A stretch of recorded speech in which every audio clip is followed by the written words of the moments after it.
Sekarang lebih canggih. Sekarang pakai apa? Isi kolbu bisa diterjemahkan tidak hanya oleh lisan, tapi bisa diterjemahkan oleh jari. Semuanya diminta persaksian. Itu juga. Maka kalau ditambah nih, antum canggih juga ya. Kayaknya emang harus ada kitabnya nih ya. Diamnya jari, tidak berkomentar kecuali yang baik dalam sosial media ya.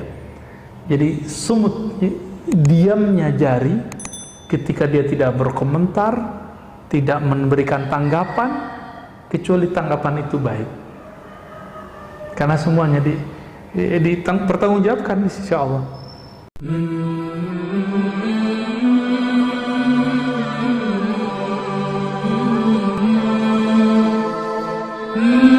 Kalau nggak dibimbing, nggak ada minta maaf, walaupun kita merasa benar. Jadi kita kalau debat merasa benar, minta maaf aja. Siapa tahu kita menyakiti orang. Ya, memang ada di sini yang nggak pernah nyakitin orang. Apalagi saya kajian ada 3 macam kajian saya, Pak. Kajian ilmu tauhid. Itu saya nyerang orang. Tauhid ahlus sunnah kita diserang orang. Ya saya serang balik dong, mempertahankan diri, mempertahankan akidah kita, manhaj kita. Boleh nggak? Kita dibilang sesat sama mereka, boleh nggak kita balas? Ya boleh. Tapi ketika saya membalas, ada juga yang tersinggung. Ya wajar dong, dia menyinggung kita, kita balas menyinggung. Tapi saya bukan berniat menyinggung, saya berniat menyentuh. Cuma beberapa memahaminya saya keras. Enggak, saya nggak bermaksud begitu. Kita nggak menyimpan kebencian apapun dalam diri kita, karena cukuplah sebagai sumber yang kalau Allah pandang Allah benci ngelihatnya. Ngapain kita menyebar kebencian lagi? Ya, kritik masa nggak boleh? Emang kalau orang kritik kita berarti dia benci atau sayang, Pak? Bapak kalau dikritik orang, itu artinya orang itu benci sama kita apa sayang sama kita? Jangan-jangan sayang sama kita. Kita yang salah paham, ya. Nah, kebanyakan orang, nah ini dosa, makanya dosa paling banyak nanti ada di para khutbah, para orator, termasuk saya ini, Pak. Apa buktinya? Coba lihat hari ini di YouTube, di sosial media, di TV, orang perang opini dengan lisan, benar ya? Benar ya?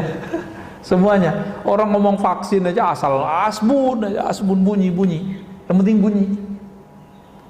Orang mengira keren itu bunyi, enggak. Keren, haibah, kewibawa itu kadang-kadang nggak mesti orang berbicara.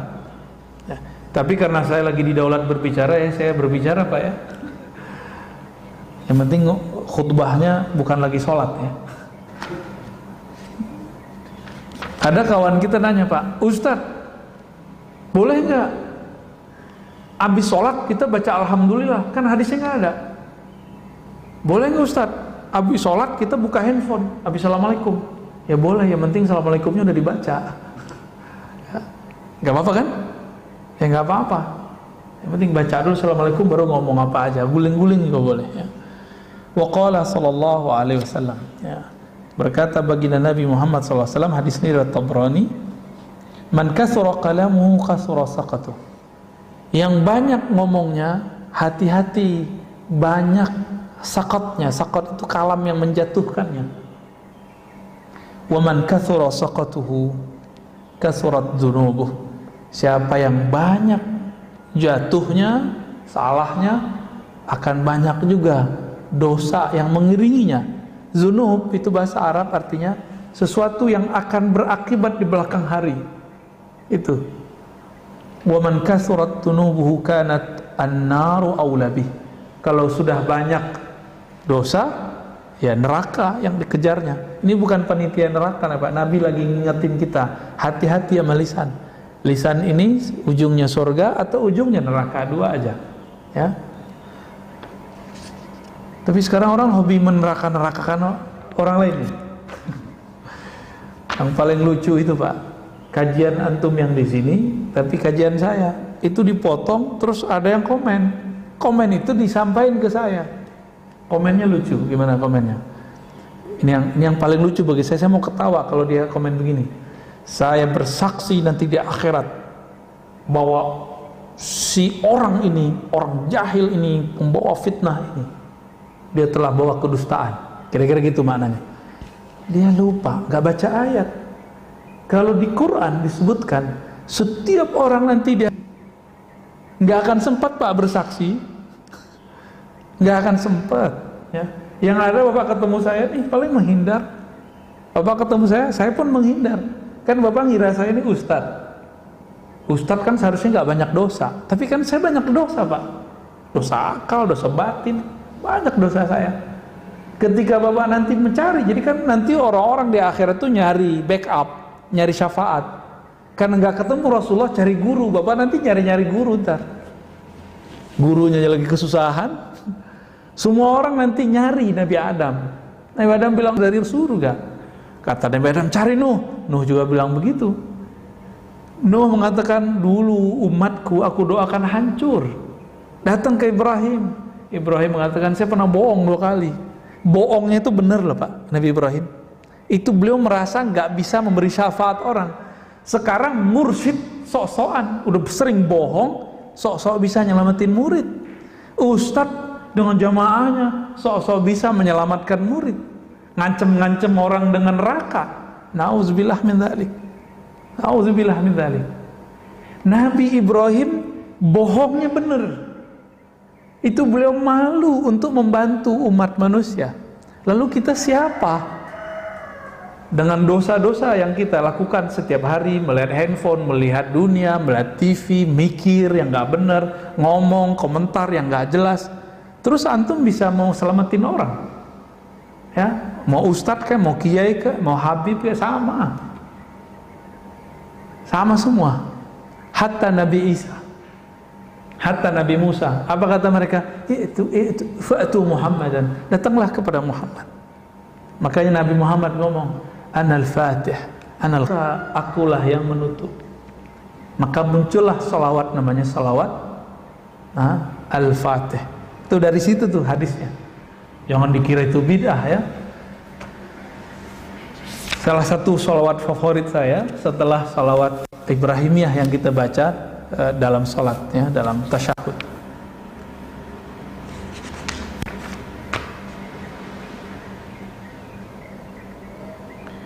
Dalam hadis Imam Abu Ya'la Al-Baihaqi, maknanya sebenarnya ada semakna dengan ini di riwayat Tirmizi, tapi di Tirmizi lafaznya nggak begini. Apa lafaznya? Kalau lewat Abu Ya'la dan Baihaqi, laisa syai'un ashadda minal jasadi illa wa huwa yashku hiddatal lisan. Tidaklah ada keluhan jasad. Jadi jasadnya mengeluh tiap pagi, tiap hari dia mengeluh, melapor kepada Allah. Ya Allah, kenapa dengan badan? Apa yang dikeluhkan? Tajamnya lisan ini, nyakitin, nyelekit. Benar Pak ya, maaf kalau saya nyelekit Pak ya. Maaf kalau saya ini menyinggung Pak. Saya tidak maksud menyinggung, saya maksudnya menyentuh. Kalau tersinggung, mohon diganti lafaznya. Saya ingin menyentuh hati saya sendiri dan hati kita semua ya. Dan saya minta ampun kepada Allah kalau saya pernah menyinggung Bapak Saudara semua. Kenapa? Tubuh kita akan protes Pak kepada kolbu, kepada semuanya. Apa katanya? Wahai lisan, tolong kamu jaga. Dalam hadis Imam Tirmizi itu tubuh, tangan ngomong, punggung ngomong, badan ngomong, semua ngomong. Wahai lisan, kami ini jaminannya adalah engkau. Tolong jaga kalam engkau. Itu kalau di hadis Imam Tirmizi. Ya.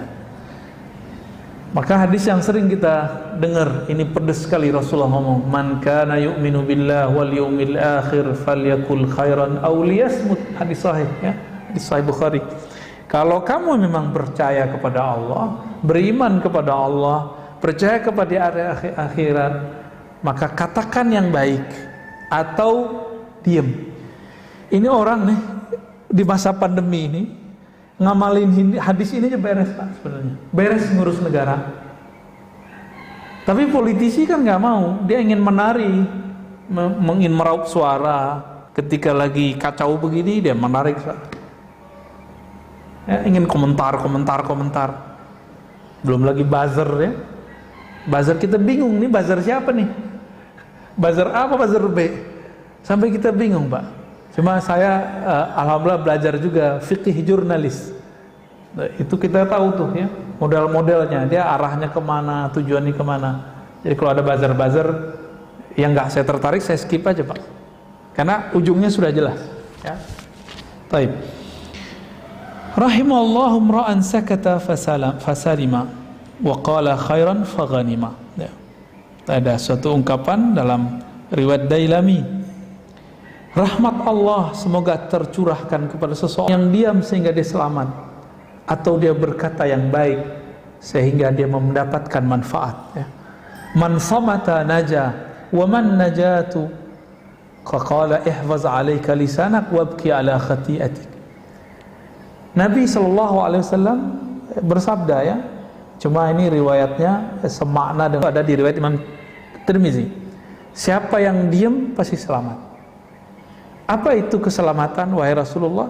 Rasulullah mengatakan ihfaz alaika lisanak, jagalah lisanmu dan tangisilah kesalahanmu ya. Menangis itu karena tersentuh atau tersinggung, mirip-mirip ya. Kita tersinggung nangis juga, tersentuh nangis juga. Ini maksudnya sentuhlah hatimu sehingga dia menangisi kesalahan masa lalunya. Itu dia. Maka Imam Abu Bakar Ar-Razi mengatakan as-sumtu salamatun wa huwa al-aslu wan nutqu aridun. Ini perkataan ulama ahli hakikat. Diam itu adalah asal keselamatan, berbicara itu adalah awal dari kebinasaan. Maka hati-hati ketika berbicara. Kalau sekarang orang nyebutnya apa? Jejak apa namanya? Jejak digital ya. Ya Allah salimna, semoga Allah selamatkan kita ya, amin. Maka saran kepada diri kami dan teman-teman santri mahasiswa, jangan berfatwa dulu, jangan berkomentar terhadap suatu isu keagamaan dulu sampai kita matang di bidang itu, sehingga orang nanti jika track kita dicek, ini kalau bahasa hadisnya ditakhrij, dicek ini orang berubah-ubah nggak, ketahuan Pak, nanti konsisten nggak dia, nanti ketahuan. Ini digoda dikit sama ini berubah, digoda ini sama ini berubah. Ada yang berubahnya per minggu. Tadi bilang bid'ah, tadi bilang haram, karena kemudian didesak orang nggak bilang haram. Lagu Indonesia Raya ya. Ada yang ketawa nih. Ini bukan mau menyinggung, ini menyentuh ya. Kalau sebelum ngomong, pikirkan dulu, jangan ngomong dulu baru mikir. Gitu maksudnya. Matengin dulu bahan kita, baru komentar. Makanya sebenarnya Pak, ini mohon maaf ya. Dulu guru kami, Imam Besar Istiqlal yang lama, Kiai Mustafa Yaqub, itu paling nggak suka tanya jawab langsung itu. Tapi sekarang kan zamannya harus tanya jawab langsung. Itu juga sebabnya kalau tanya jawab langsung ini berbahaya, nggak usah dijawab. Bukan berarti si Ustadz nggak bisa jawab, dia bisa jawab. Tapi kalau berbahaya nggak usah dijawab. Gitu, ya. Membahayakan dirinya, membahayakan pendengarnya, membahayakan jamaahnya, nggak usah dijawab. Wala taqfu ma laysa laka bihi ilm. Kalau kamu nggak betul-betul paham, nggak usah komentar. Gitu. Ntar berubah lagi. Ya. Dulu ada seorang ustadz mengatakan apa? Haram pakai Sayyidina. Yang bilang Sayyidina Muhammad itu dia lebih pintar, lebih mulia dari Rasulullah. Bulan depan ganti Pak. Karena ada yang bertanya, mungkin mendesak, saya nggak tahu, berubah. Dia nggak memikirkan dulu sebelum berfatwa. Kok harus ada orang negur dulu gitu ya. Waqtalafan nas fi tafdili ahadima. Sebenarnya lebih afdol diem atau berbicara kebaikan. Kira-kira nih kalau saya duduk di sini, bagusnya saya diem atau ngomong Pak? Serius? Boleh nih saya ngomong deh. Jadi kalau posisi saya di sini nih, bagusnya saya ngomong apa? Diem. Ngomong apa? Khairan. Khairan itu artinya dua Pak ya. Pertama, pilihan kata terbaik. Yang kedua, khairan itu yang, kalau tadi pilihan, sekarang yang terbaik terpilih. Kalau tadi kita pilihin, sekarang akhyar, yang terbaiknya itu khairan.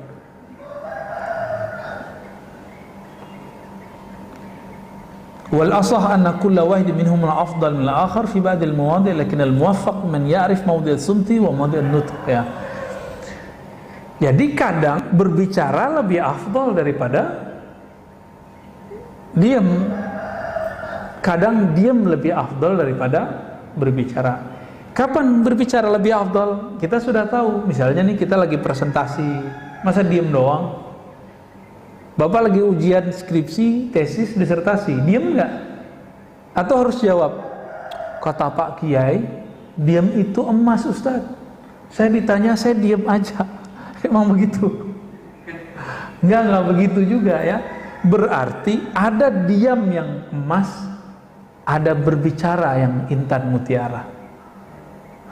Tinggal dipilih nih yang mana.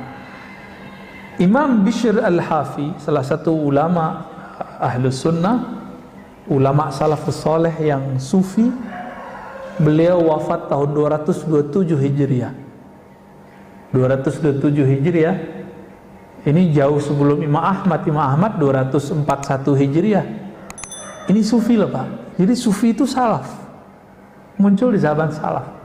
Maka mengingkari sufi, ini mengingkari salah satu pilarnya ulama salaf. Sufi inilah yang ngurusin kolbu. Cuma sayang, ustadz-ustadz hari ini sebagian orang yang pegang mic seperti saya ini kadang-kadang dia nggak mengerti sufi, dia cuma tahu dari orang atau dari buku yang anti sufi, lalu kemudian ngata-ngatain sufi.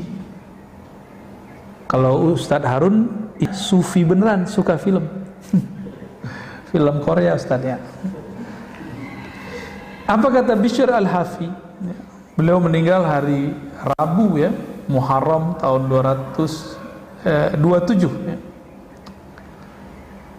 Kata beliau, "Idza a'jabaka al-kalam faskut, wa idza a'jabaka as-sukut fatakallam." Saya ingat saya dengar kalam ini dari guru saya tahun 2008. Ulama Damaskus namanya Dr. Badi Sayyid Al-Laham, guru hadis kami. Ya, guru dosen hadis kami. Apa kata beliau? Kamu kalau kayaknya megang mic itu kayaknya kecanduan. Kan ada orang kalau udah megang mic itu susah berhenti ngomong Pak. Mau ngomong terus ya. Kalau kayak ketemu mic tuh kayak mau makan mic tuh, kayak anak kecil lagi makan permen tuh. Faskut, diem gitu. Nggak enak dilihat orang. Maksudnya apa? Jika kamu bernafsu dalam kalammu, diamlah kamu. Jika kamu takjub ketika kamu ngomong, oh keren ya saya ngomong, diamlah engkau. Dibalik, jika diammu membuat kamu merasa baik, merasa pintar, merasa lebih suci, berbicaralah. Ini yang disebut dengan mukhalafatul hawa, melawan tarikan hawa nafsu. Dia mengajak kita ke kiri, kita tarik dia ke kanan. Dia ngajak ke kanan, kita tarik dia ke kiri.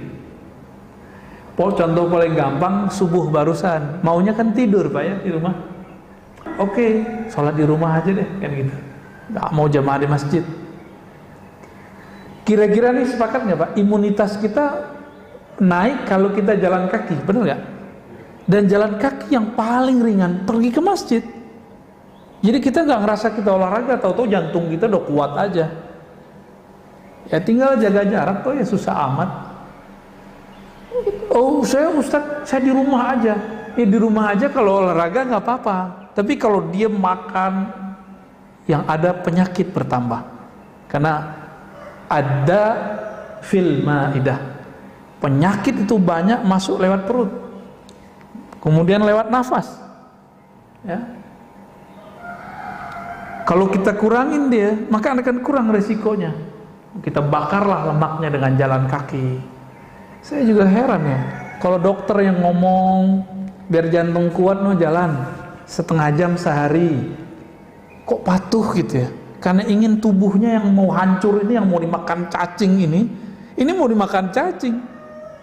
Tubuh antum kali ya, tubuh kita nggak tahu deh, semoga tidak ya. Ini mau masuk tanah, mau dirawat-rawat, mau disayang-sayang ya salam.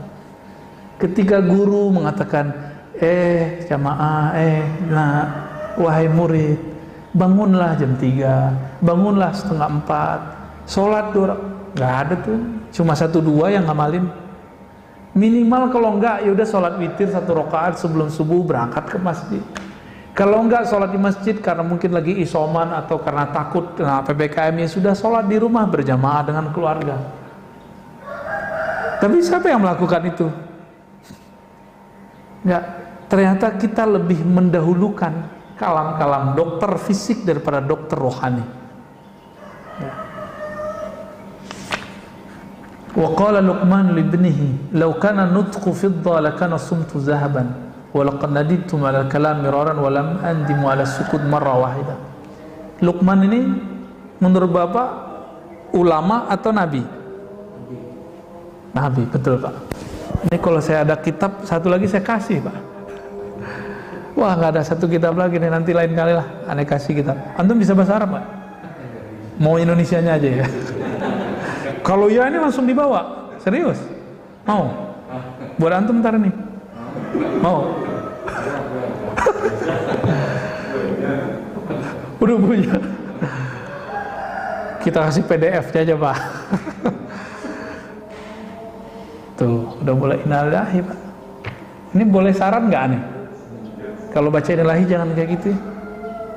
Bikin nyesek dada Pak, terutama yang sakit. Yang sakit tambah terpukul dia. Jadi baca innalillahinya biasa aja ya. Innalillahi wa inna ilaihi raji'un, gitu aja. Mau nggak? Mau ya? Kalau kayak gitu biar itu masjid sana mungkin tradisinya sudah begitu. Kita nggak usah ramai juga debatan. Gimana Pak pengurus? Mau? Jadi kalau baca innalillahi gimana? Biasa aja. Saya paling takut kalau orang baca itu Pak. Kita sehat nih, deg-degan dengernya. Kebetulan mertua saya kena COVID di kampung, istri kita kesana kemarin. Itu sehari 5 kali orang baca, shock, tambah shock. Untung ditenang-tenangin, udah tenang. Karena bacanya kayak gitu Pak. Innalillahi wa inna ilaihi rajiun. Itu emang betul-betul kita ingat mati Pak Rasul. Ya kita terima kasih ya, syukron. Cuma jangan banyak-banyak. Obat itu kebanyakan jadi racun. Itu kan obat supaya kita ingat mati. Dia sudah sakit. Di mana-mana orang sekarang banyak yang kena corona. Dia lagi terpuruk ngos-ngosan dengerin begini mati aja. Nggak sembuh-sembuh nanti. Tuh, kayak gitu diulang 2 kali kan? Itu masih mending Pak. Di tempat saya itu 15 menit 1 orang.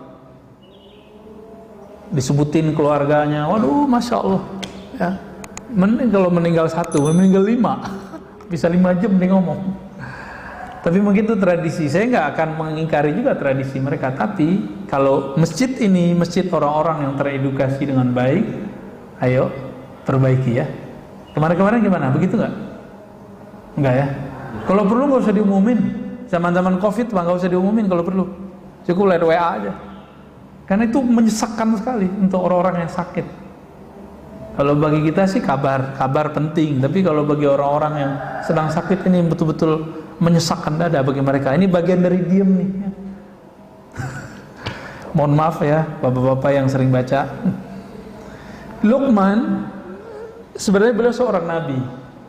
Jadi gini rumusnya. Di zaman sebelum Nabi Muhammad, siapapun yang diberi ma'rifatullah pasti nabi. Tapi kalau cuma diberikan wirid, suka ibadah, belum tentu nabi. Sama sekarang, kalau ada orang diberikan ilmu mengenal Allah di kolbunya, pasti wali. Kalau dia cuma rajin ibadah, belum tentu wali. Orang soleh aja. Tapi orang soleh kan bisa tergelincir lebih parah. Ada seorang soleh, alim, tapi tidak bermakrifat. Didatangi oleh orang yang suka membunuh. Yang dia bunuh udah 99. Masih ingat kisahnya? Apa kata dia? Ente dibunuh 99 orang. Nggak ada. Dia putus rahmat Allah, padahal Allah tidak pernah memutus rahmatnya. Orang ini ntar kaget Pak kalau masuk neraka. Yang dia kata-katain masuk neraka, masuk surga. Yang bunuh dia siapa nih? Si Algojo ini. Siapa antara yang masuk surga? Yang bunuh dia, karena dia ada harapan pengen kembali. Maka kepada diri kita, diri saya yang bermaksiat, diri kita yang bermaksiat, jangan putus asa. Jangan putus asa kepada Allah Subhanahu wa ta'ala. Kata Sayyidina Luqman, kepada anaknya, laukana nutku, seandainya dia ngomong itu koin perak ya, lakana sumtu zahaban, maka diam itu adalah koin emas. Walaqad nadimtu 'alal kalam miraran walam andimu 'ala sukuti marratan wahidah. Nadima yandalan andam 'ala sukuti marratan wahidah. Aku sering menyesali kalamku berkali-kali, ngomong sekali nyeselnya berkali-kali. Pernah nggak? Kok saya ngomong gitu ya? Pernah nggak? Dan orang yang banyak ngomong bukan pada tempatnya, dia akan ngomong gini, aduh gimana? Dulu awal-awal saya khutbah Pak, awal-awal saya ceramah, kadang-kadang yang belum pantas kita bicarakan, itu selesai khutbah atau ceramah, itu kepikiran dulu, ya Allah kenapa saya ngomong begitu? Ternyata kita lupa rumus-rumusnya. Sebelum ceramah minta perlindungan dulu kepada Allah, minta bimbingan Allah Subhanahu wa ta'ala. Koneksikan hati kita dengan kecintaan kepada Rasulullah, kepada ulama-ulama waliullah, baru kemudian kita ngomong. Semoga dalam bimbingan Allah Subhanahu wa ta'ala. Dan aku tidak pernah menyesal dari diamku, ini kata beliau, ya. Wa alam anna sumta ala nawain. Diam itu ada dua macam. Diamnya orang awam, diamnya khawas, para wali. Orang awam diamnya cukup dari ghibah, menggibahi orang, wal kizb, dan bohong, ngomongin orang, mau dia kiai, ulama, mau pemimpin. Kalau kita nggak bisa ngomong yang proporsional, itu gibah namanya. Gibah, baik lewat sosial media ataupun langsung. Jadi kalau kita dengar berita nggak bisa komentar baik, diem aja. Ini kalau ini diamalin aja Pak, ini beres kan negara kita. Cuma karena semua orang ngomong, di rumah kita aja pasti ada yang suka komentar terhadap semua apa yang terjadi di negara ini, baik dari kejadian pergerakan partai, kebijakan pemerintah, rakyat ini, opini ini, pasti banyak yang komentar, padahal itu nggak ngerti apa yang dikomentari, ya. Waqala Abu Ali Ad-Daqqaq, ya. Lanjut. Yang kedua, diamnya wali. Apa diamnya wali? Imsaku sultan lisanil haibah.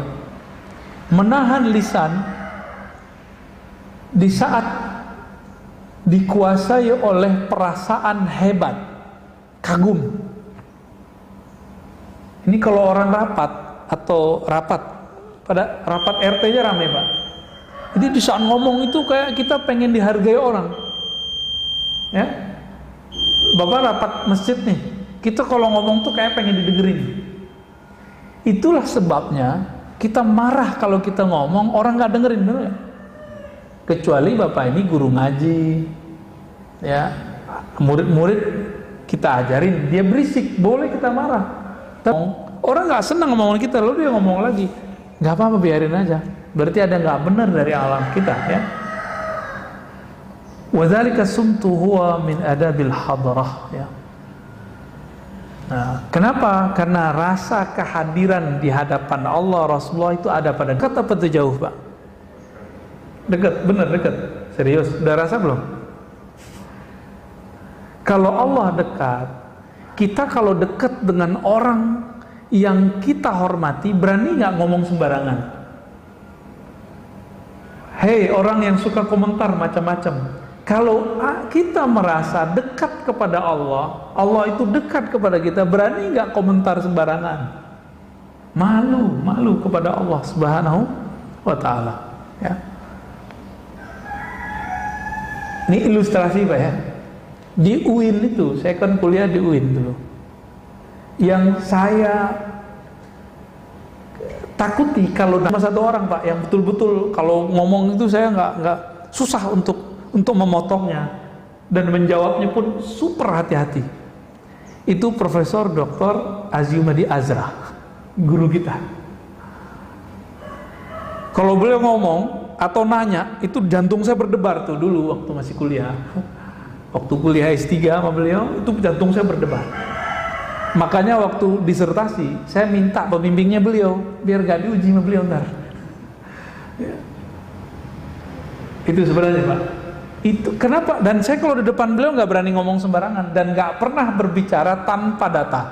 Kalau depan beliau harus ada datanya, datanya dibaca dengan metodologi dan approach pendekatan yang pas. Kalau enggak, kamu ini cocok logi, nggak relevan, ya, nggak koheren, gitu kata-katanya. Jadi dulu waktu saya mengajukan outline Pak, beliau nggak banyak ngomong.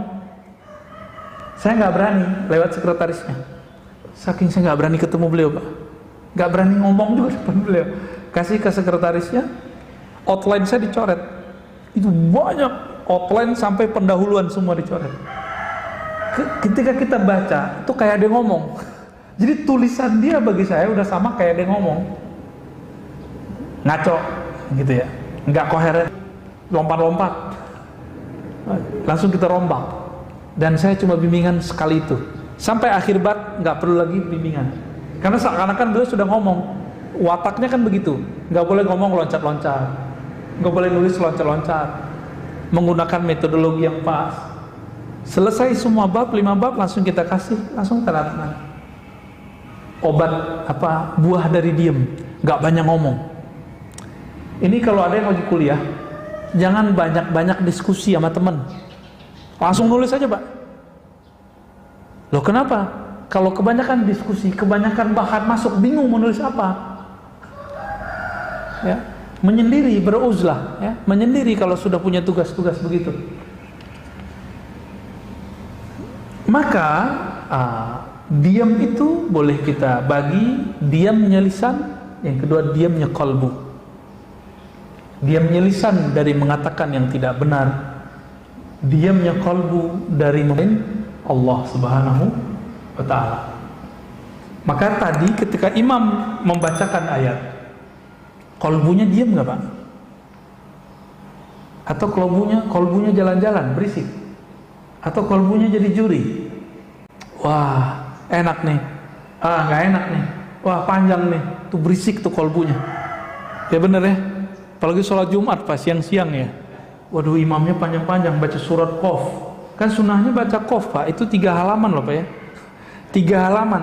Tapi akhirnya khotib-khotib kita kalau nggak jadi imam cuma alam nasroh. Ya, kulhu. Nah, Jumatan kok pakai kulhu? Kenapa? Karena hati jamaah berisik. Pernah kita sholat di satu masjid. Masjid itu udah direbut berbagai macam aliran. Terakhir direbut oleh aliran yang berkunut. Tapi kita sholat di masjid itu subuh nggak nyaman sama sekali. Karena di sini ada yang angkat tangan, sini nggak. Sono nggak angkatan, bagian sini ngangkat semua. Jadi nggak nyaman, Pak. Jadi samping kiri kanan kita ada yang ngangkat dan nggak. Jadi hatinya lagi sholat tuh pecah dan itu terasa auranya nggak nyaman. Kolbunya berisik. Kolbu kan bisa ngerti bahasa kolbu. Apa kata si kolbu? Imamnya pakai hadis doif gitu. Kata yang angkat tangan, saya ini nggak angkat tangan, berarti dia mukhalafatul imam, dia menyalahi imam. Kan berisik itu hati mereka, sama-sama berisik. Habis itu saya nggak mau datang lagi, cuma 2 kali aja ke sana. Pertama telat, kita nggak tahu, yang kedua kita tahu, masya Allah, nggak nyaman sama sekali. Itu kelihatan keluar itu salam-salaman sebelum COVID tuh ya, kelihatan, ya. Nggak ada persaudaraan, cuma karena masalah kunut tuh. Belum lagi ntar zikir jamaah ba'da sholat, tambah rame.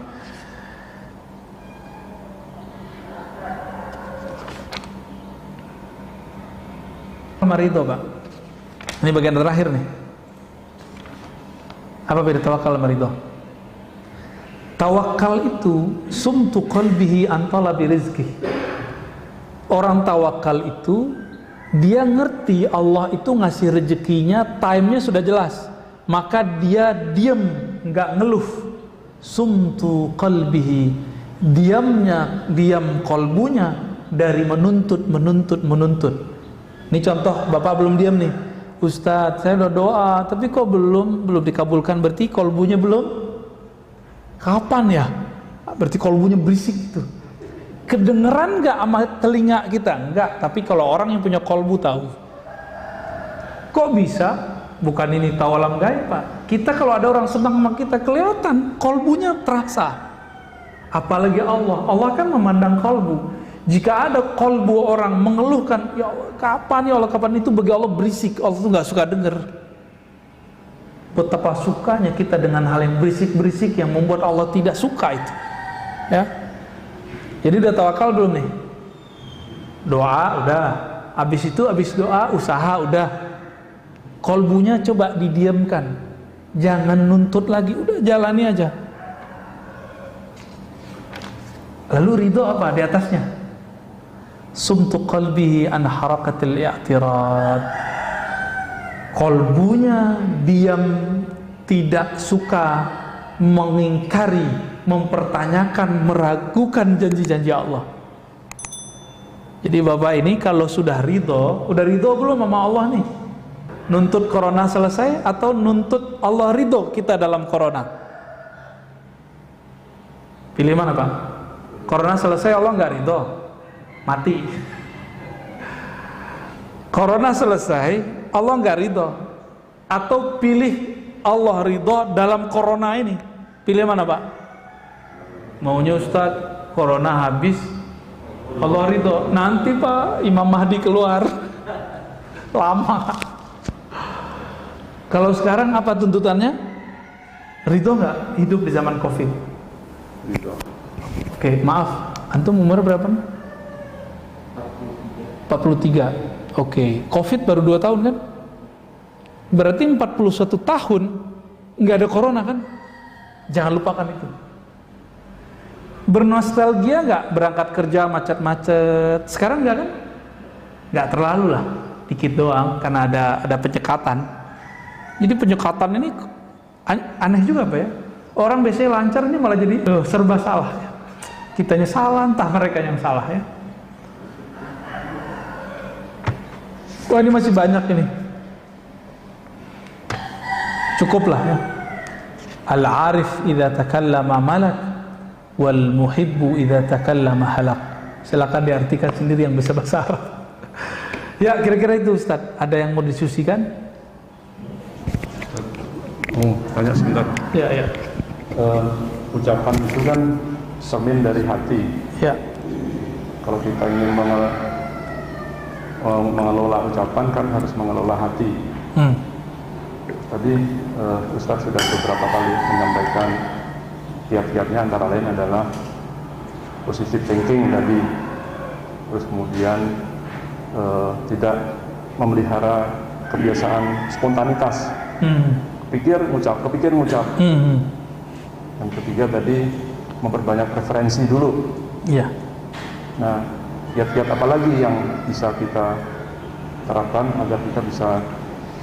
Ya, yang pertama Bapak sebut itu apa kata Nabi? Istafti qalbak. Bertanyalah ke dalam kolbumu. Ini ilmu para wali Bapak ya. Jadi para wali itu kenapa mereka bisa jadi wali? Ngapain nanya ke kolbunya? Kolbu terhubung ke ruh langsung ke Allah. Itu kelebihan aulia-aulia Allah dari dulu. Kalau kita buka nih sirah mereka, perjalanan hidup mereka ngamalin hadis yang itu. Di dalam diri kita kan ada kata-kata. Kita mau berangkat, tapi hati kita bilang tunggu dulu, tahan. Kita lawan, jalan. Ternyata tabrakan. Pernah ngalamin nggak? Ya, saya pernah ngalamin. Padahal di mobil kita nyetir baca maksurat Pak, Al-Wirdul Latif. Maksuratnya Imam Haddad saya baca. Kurang sakti apa itu?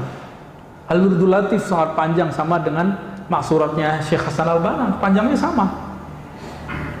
Kurang sakti apa baca itu? Tabrakan. Nabraknya nggak tanggung-tanggung. Saya belok, ada orang pakai motor, bah. Untung dia pakai helm, kepalanya itu langsung, jadi dia tuh guling-guling Pak, kena ke tiang listrik. Masih syukur kepalanya nggak pecah, yang pecah cuma helmnya. Saya masih syukur. Coba kalau kepalanya pecah kan saya masuk penjara. Tapi saya nggak salah juga, karena dia nggak punya SIM. Nggak punya SIM, kita mau ke kiri dia, kira-kira gitu. Batin saya udah bilang, jangan berangkat dulu, nunggu agak siangan dikit. Tapi kita lawan, pengen cepet-cepetan, pengen buru-buru. Ternyata benar kata Nabi, buru-buru itu dari setan. Benar ya? Alaika bita'anni, hendaklah kamu pelan-pelan, santai. Kenapa? Karena buru-buru dari syaitan. Jadi mulai latih Pak, latih. Dan itu latihannya sholat istikharah. Coba Pak, sholat istikharahnya cuma mau nikah doang kan? Kalau nggak nikah lagi nggak usah istikharah dia. Gimana? Mau nikah lagi? Enggak, istikharah itu bukan ketika kita mau nikah doang. Nabi mengatakan idza hamma ahadukum, jika kamu punya masalah, keinginan, cita-cita, project, maka wudhulah yang bagus, lalu sholat 2 rakaat, baca doa istikharah. Itu doa ngomong ke hati kita hadapkan kepada Allah. Canggih gitu. Orang kalau biasa doa istikharah, dia akan terbiasa berdialog dengan jiwanya. Itu melewati meditasi Pak. Lewat meditasi itu cuma mengosongkan diri. Ini langsung berbicara dengan sumber keheningan itu. Orang meditasi kan mencari keheningan. Ini udah langsung sumber yang memberikan hening itu siapa? Kan Allah. Selesai di tangan Allah itu sudah.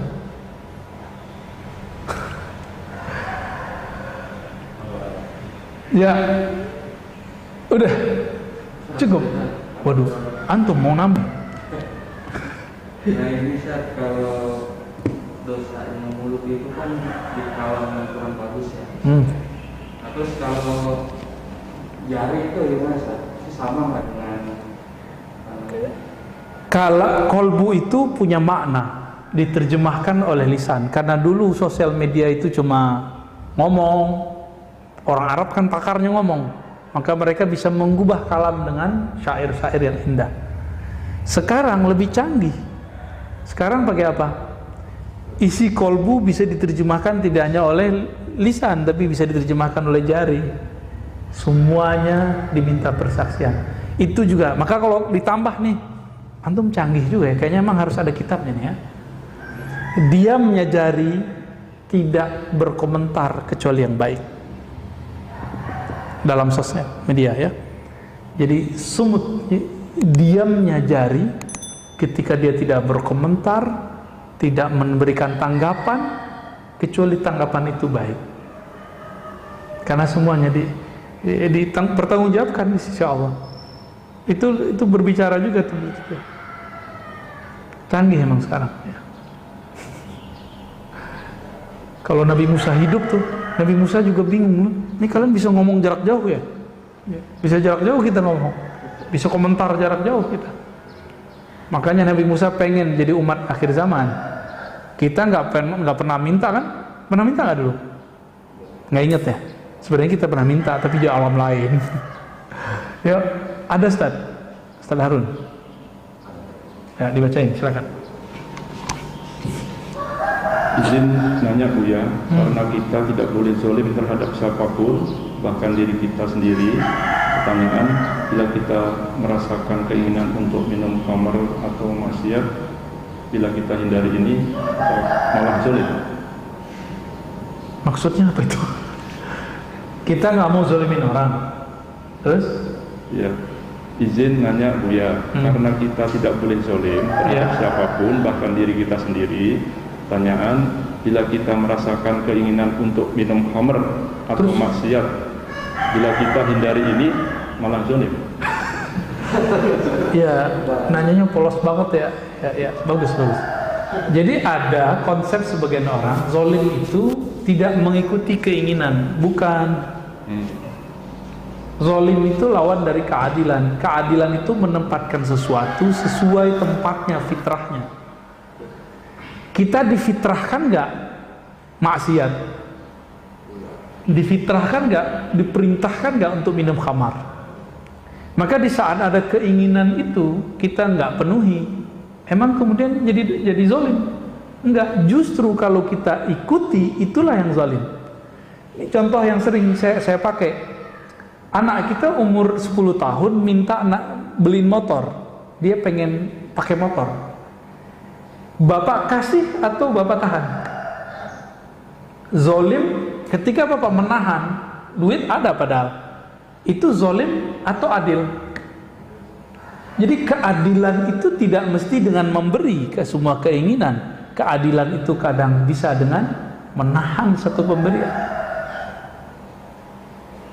Karena kita sayang kepada anak, nggak kita beliin, Pak. Kecuali Bapak pengen matiin anak cepat-cepat, ya, beliin aja, gitu, ya kan?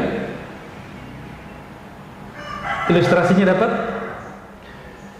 Hawa nafsu kita tuh kayak anak kecil, keinginannya banyak.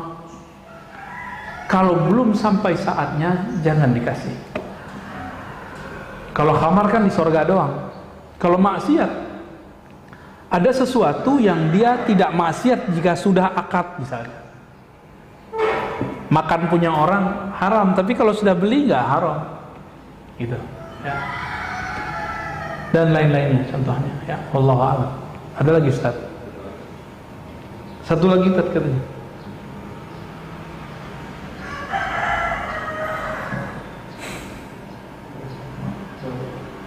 Baru masuk Ustaz. Ya. Cara mengetahui kabar yang dari Allah atau dari syaitan, bagaimana kalau semua kabar itu kelihatannya baik? Kabar ya?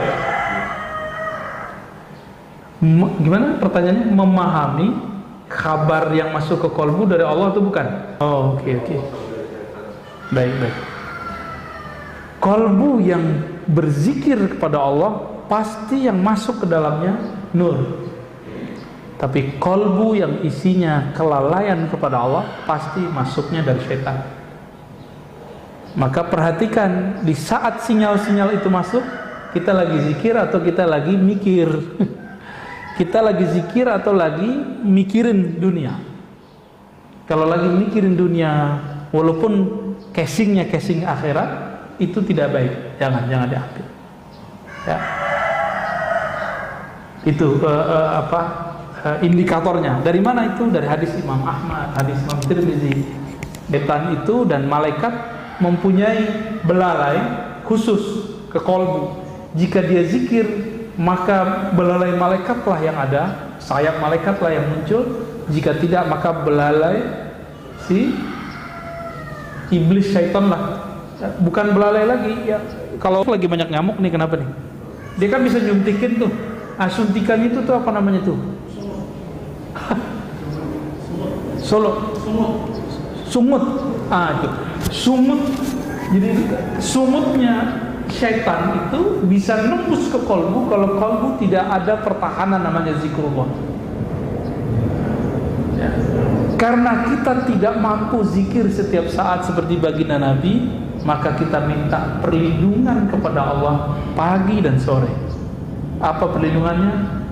Ya muqallibal qulub, wahai yang membolak-balik hati, tolong tetapkan hati kami dalam agamamu, taat kepada-Mu, supaya gak kemasukan. Jadi walaupun nih saya pegang kitab, Pak, saya duduk di masjid, saya duduk di mimbar ngomong pakai ayat Quran, tapi kalau saya tidak berlindung kepada Allah dan minta bantuan Allah, kalau saya berceramah, ceramahnya akan berisi kalam-kalam syaitan. Kalau nanti mirip-mirip kayak binatang buas, tapi pakai dalil, itu aja bedanya. Agak soleh dikit, pakai dalil, galaknya berdalil, Pak. Kita nggak mau begitu ya. Kita maunya, ya sesuai dengan kepentingan kolbu itulah. Oke, cukup ya. Nih, Masya Allah, antum mau kawin, mau istiqoroh. Pendapat ini kalau kemungkaran, banyak kemungkaran itu terjadi karena diamnya orang yang baik. Oh, itu beda lagi. Ya, tar dulu kita terjemahin dulu. Mungkar artinya apa? Ini pertanyaannya bagus nih. Kemungkaran banyak terjadi karena diamnya orang-orang soleh. Oke, semangat ya. Ini kalam benar, tapi jangan ditaruh di tempat yang tidak benar. Untuk membenarkan salah satu sikap beberapa orang dan kelompok yang tidak sesuai juga dengan kema'rufan. Munkar lawannya ma'ruf. Apa arti ma'ruf? Dari kata arafah, sesuatu yang diketahui bahwa dia baik, itu ma'ruf namanya, pantas. Lawannya munkar, yang diingkari kebaikannya. Paham sudah? Maka sesuatu yang diingkari kebaikannya mungkar itu ada prosedurnya kalau ingin mengingkarinya. Dan pengingkaran terhadap kemungkaran itu caranya dengan taghayyur, bukan dengan halak, penghancuran. Man ra'a minkum munkaran falyughayyir biyadihi. Ini berarti kan lafaznya, ini lafaz orang nggak perhatiin bener-bener. Orang maunya ngancur-ngancurin aja. Siapa yang melihat di antara kamu kemungkaran, sesuatu yang tidak terlihat ada kebaikan di dalamnya, falyughayyir, rubahlah tidak ada kebaikan menjadi baik. Yughayyir, rubah, ghayyara yughayyiru taghyiran. Bukan hancurkan lafaznya. Dirubah, Pak. Bisa nggak ngerubah itu? Kalau yang kita bayangin apa? Siapa yang melihat kemungkaran, hancurkan, gitu kan? Enggak begitu.